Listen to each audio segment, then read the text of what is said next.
On the afternoon of August 1st, 2026, the city of Twin Falls, Idaho was enjoying a quiet summer Saturday.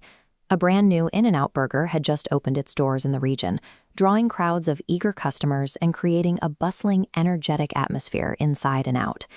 Inside was 23-year-old Ashley Garabai. She loved her work and had traveled all the way from her home in California just to train the new local staff. She was serving everyday patrons like 66-year-old Dale Schultz and 59-year-old Christopher Clonch, both out enjoying the weekend. This was a place of absolute mundane safety. No one waiting in line for a burger or eating in their car had any reason to expect that they were in danger. That normalcy broke at exactly 2:29 p.m. In the drive-thru area, 24-year-old Chad Williams produced a long rifle. He immediately aimed at a parked Tesla, firing through the windows, before turning his weapon toward the crowded drive-thru lanes. The initial volley was devastating. Garibe, Schultz, and Clonch were all fatally wounded in those first few seconds. In any active attack, there is a terrifying gap in time between when 911 is dialed and when the first sirens arrive. During this window, the attacker is entirely unopposed. This vacuum is the deadliest phase of a mass shooting. Survival doesn't depend on emergency services. It depends entirely on the people who already happen to be standing there. 35-year-old Jordan Salinas had just pulled into the parking lot with his girlfriend when the gunfire started. Salinas was intensely aware of how these situations play out. A fatal mall shooting in nearby Boise 5 years earlier had profoundly affected him, prompting him to start weekly tactical firearms training. This overhead map shows the restaurant's layout. When shooting began, Salinas didn't freeze.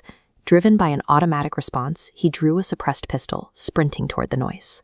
Closing the distance, Salinas engaged the gunman, firing multiple rounds to halt the attack. His physical and mental conditioning had turned him from a helpless bystander into the immediate counterforce necessary to challenge the gunman. Salinas wasn't the only one moving toward the danger. Another patron, Austin Scott James, was also armed and pushing through the chaos to locate the shooter. James had an extensive background in law enforcement, having worked as an officer in Sacramento before moving to Idaho. As he closed in, James made a rapid tactical calculation.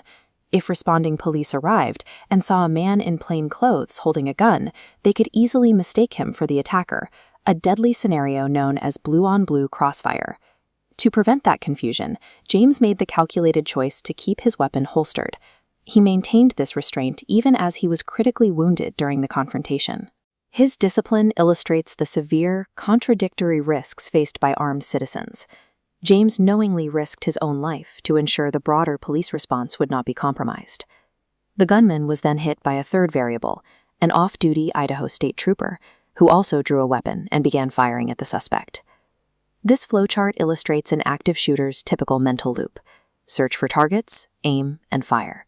When return fire is introduced, that loop violently shatters.